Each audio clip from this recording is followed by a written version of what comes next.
The 10-miler is coming up in September, and if you're thinking of taking on that Hill City course, then you can get some training tips for our following guests. And I'm here with Joe and Jackie with Rehab Associates, and there's a lot to think about. It's coming up soon, and you need a lot of advice, and there's a lot of myths out there that people think are right but aren't. Let's talk about some of those. Yeah, absolutely.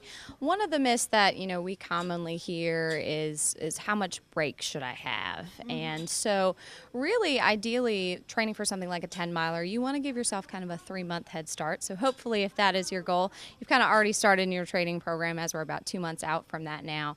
But some things that you can do if you're looking for some rest in between, that would be some cross training. So, doing some swimming, doing some biking, doing something that still keeps your cardiovascular endurance up there, because you're going to need that for your running. So thinking about doing some of those things to have some relative rest, but I wouldn't suggest any specific breaks from running during your training program. And what about strength training during this time? Strength training is good too. I mean, you want to be able to have the strength, especially in your hip muscles. That's what a lot of power is generated from your hips during running.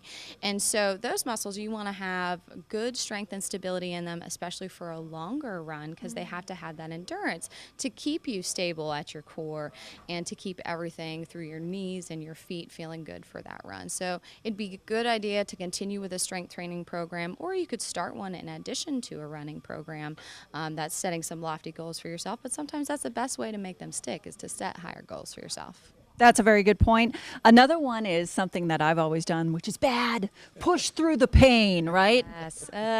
It depends. We have kind of some guidelines for pain. What we've kind of come to as a clinic and working with a lot of runners is runners are going to run. So we give them parameters around which, so that they don't really truly injure themselves or make themselves worse. So one of the things that we tend to tell people is, if you have an injury and you're out and you're not seeing us already, is that if that pain doesn't go away within about 2 weeks, it's probably time to come in and see somebody. Whether that's your general practitioner or you refer directly to a physical therapist, come in and get a biomechanical screen from us so we can get to the root of the problem. That's when I would look to do that.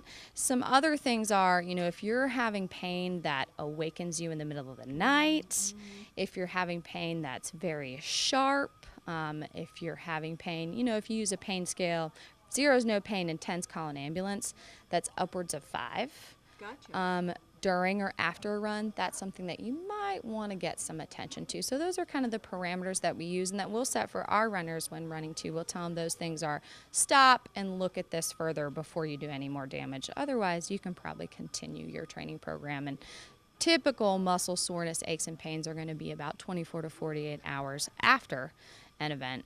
So that's what you would expect. Interesting. And you can zone out on a run, which sounds like a wonderful idea, but not necessarily something we should be doing, right? Yeah, a lot of runners, like to get that runner's high and they just kind of de-stress, which is great on a run.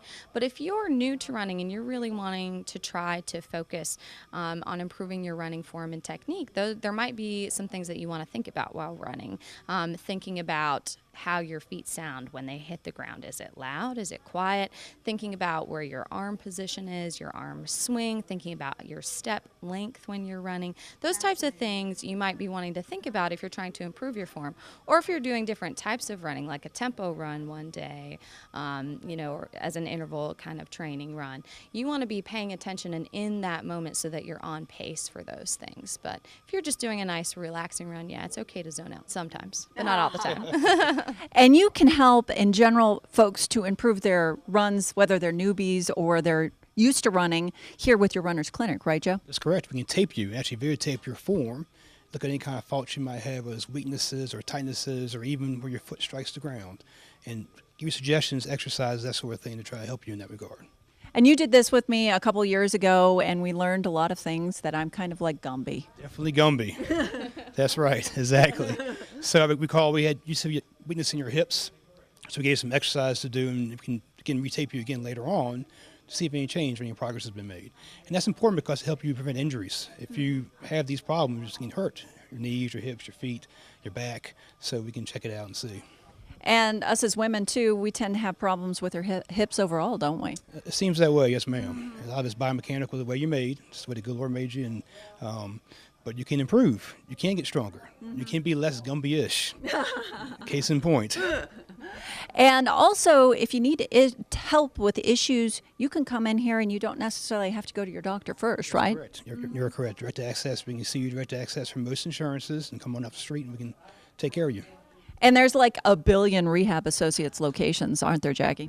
Yeah, there are 13 locations, all spread throughout Virginia, as far up north as Charlottesville, and then we've got one out at the lake in Manita, a couple centrally located here. So there's plenty of people that can take care of you. Now, our running practice and our foot and ankle specialty clinic is right here at our Timber Lake office, which is centrally located in Lynchburg. If you want to improve your running performance, prevent injury, or treat an injury, give the folks at Rehab Associates a call at 855-722-8478. They also have a wealth of information online, including a guide to healthy running.